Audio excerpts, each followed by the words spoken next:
بسم الله الرحمن الرحيم الحمد لله رب العالمين وأصلي وأسلم على رسول الله صلى الله عليه وسلم وعلى آله وأصحابه أجمعين أزكى صلاة وأتم التسليم وبعد. باب ما جاء في الرجل يموت وعليه دين وله وفاء يستنظر غرماؤه ويرفق بالوارث. وبسند المتصل منا إلى الإمام أبي داود سليمان بن الأشعث السجستاني رحمه الله قال: حدثنا محمد بن العلاء أن شعيب بن إسحاق حدثهم عن هشام بن عروة عن وهب بن كيسان عن جابر بن عبد الله رضي الله عنهم أنه أخبره أن أباه توفي وترك عليه 30 وسقا لرجل من اليهود، فاستنظره جابر فأبى، فكلم جابر رسول الله صلى الله عليه وسلم أن يشفع له إليه، فجاء رسول الله صلى الله عليه وسلم فكلم اليهودي ليأخذ ثمر نخله بالذي له عليه، فأبى عليه، وكلمه رسول الله صلى الله عليه وسلم أن ينظره فأبى، وساق الحديث. Prezados irmãos e irmãs, sintam-se cumprimentados com a saudação do Islã. Assalamu alaikum wa rahmatullahi wa barakatuh. Na lição de hoje, como último hadith no capítulo relacionado ao testamento, vamos falar acerca daquele indivíduo, que morre e deixa uma dívida e possui meios para quitar a dívida, para pagar a dívida. Portanto, os credores, as pessoas que estão sendo devidas pelo falecido, devem ser solicitados para que haja, um pagamento retardado, em caso, por um tempo, para que eles possam se organizar, e os herdeiros devem ser tratados com alguma leniência, de uma forma afável, porque obviamente a dívida não se trata dos herdeiros e do falecido, portanto deve existir uma forma boa de falar com os herdeiros. Quer aqui dizer, alguém morreu, deixou dívida, os herdeiros praticamente estão para pagar essa dívida, mas devem ser tratados com alguma cortesia, de uma forma afável, que é o termo mais adequado. Portanto, o hadith que temos hoje é o hadith que foi narrado por Jabir bin Abdillah radiyallahu anhu. Ele diz que, ou por outra, Wahb bin Kaysan narra de Jabir bin Abdillah radiyallahu anhu que Jabir bin Abdillah disse a Wahb bin Kaysan que o seu pai de Jabir, faleceu e deixou uma dívida de 30 wasq.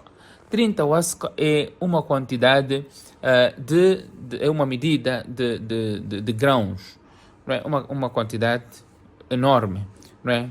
Reconhecida, uma quantidade, podemos dizer, considerável, não é? De grãos que estava a dever a quem? A um judeu. Portanto, Jabir radiyallahu anhu queria pagar, não tinha naquele momento. Então ele quis pedir que essa dívida fosse protelada para que fosse pago a posterior. Fastanzarahu Jabir faba. Jabir pediu para que essa dívida fosse paga com algum tempo, dar algum tempo. Então esse judeu recusou que se protelasse o pagamento da dívida. Então Jabir falou com o profeta sallallahu alaihi wasallam para interceder a favor de Jabir diante deste judeu. Então Jabir bin Abdillah radiyallahu anhu, ou por outra, o profeta sallallahu alaihi wasallam falou com o judeu para que pudesse protelar essa dívida, ou por outra, liya'khudha thamara nakhlihi billadhi lahu alayh, para que levasse, os frutos, as tâmaras que estavam nas tamareiras de Jabir bin Abdillah radiyallahu anhu no lugar da dívida. Portanto, levar as tâmaras daquele ano para que cobrisse a dívida que tinham. Este judeu também recusou, não queria e não aceitou. Em seguida, o profeta de Allah sallallahu alaihi wasallam pediu-lhe para que protelasse adiasse o pagamento, para que o pagamento fosse adiado por algum tempo, mas ele novamente recusou para que houvesse este retardamento do pagamento. O que fica claro aqui, portanto, o hadith, depois Imam Abu Daud menciona o hadith, diz que este hadith depois continuou, Imam Abu Daud faz aqui menção deste hadith, da continuidade deste hadith. Portanto, o que fica claro nesta parte que nós mencionamos até aqui? Fica claro, em primeiro lugar, que há uma responsabilidade quando se trata de uma dívida, não é? Quando se trata de uma dívida, portanto, após o falecimento da pessoa, houve um enterro, os familiares devem se preocupar, não é, em pagar a dívida. No Islã, o pagamento das dívidas deixadas por uma pessoa falecida é considerado uma prioridade e deve ser feito na primeira oportunidade possível. Portanto, este princípio reflete também a importância que a religião dá quanto à justiça, obviamente, em primeiro lugar, cumprimento de responsabilidades financeiras, assim como o pagamento das dívidas, não é? Mesmo após a sua morte, conforme o hadith menciona, يغفر للشهيد كل ذنب إلا الدين. O mártir é perdoado de todos os pecados, com exceção da dívida. Portanto, deve-se levar em consideração este aspecto. Além disso, interceder, né, a favor dos seus falecidos, seus descendentes, ascendentes falecidos, para aliviar, não é, um fardo, uma dívida.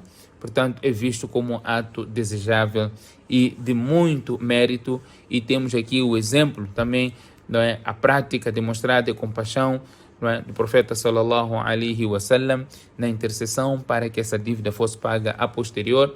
Portanto, isso tudo mostra, o hadith continua, Imam Bukhari mencionou esse hadith com mais detalhes, mas o que tem que ficar claro aqui, mesmo nestas situações, o profeta intercedeu para que houvesse, obviamente, o pagamento da dívida, mas como não havia condições naquele momento para que isso fosse feito a posterior, portanto, ele não conseguiu, o judeu não aceitou, mas depois houve alguma alternativa para se ultrapassar essa questão e fica aqui a lição que a dívida em todas as circunstâncias devem ser pagas e não deixar que não é minha conta, é conta dele. Portanto, é importante que isso seja levado em consideração. Que Allah subhanahu wa ta'ala conceda-nos o tawfiq. Subhanakallahumma bihamdik, nashhadu an la ilaha illa anta, nastaghfiruka wa natubu ilayk.